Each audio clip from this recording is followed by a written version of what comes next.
I stepped off a plane with tired eyes, but a full heart. Flying across the country wasn't easy, but this was an important day. It was my father-in-law's retirement party, and I wanted to be there for my wife, Julia, and her family. After all, I had paid for most of the event.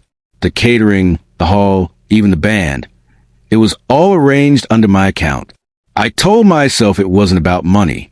It was about family, about showing up. When I arrived at the Grand Hotel, I adjusted my tie and smiled. I imagined the look on Julia's father's face when he saw me walk in. But the moment I stepped inside, something felt off.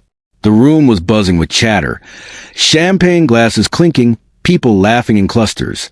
And yet, nobody looked at me. Nobody greeted me. I searched for Julia, weaving through the crowd. When I found her, she was laughing with her cousins, a glass in her hand. "Hey," I said softly, relieved. She looked at me, startled. "Oh, you came." The word stung. I came? Of course I came. I had crossed the country for this. "I wouldn't miss it," I said with a small smile. But she quickly turned back to her cousins, brushing me off like a shadow. Throughout the night, it only got worse.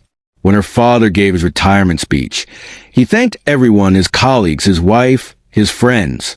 But not me. Not a single word about the son-in-law who had paid for the entire evening. I sat at a table in the corner, clapping politely, my chest heavy. During dinner, Julia's mother whispered something to the seating coordinator. Moments later, I was asked to move to a smaller table at the edge of the room, away from the family circle. I swallowed hard, forcing a smile as I relocated. Caroline, my brother-in-law's wife, smirked when I passed.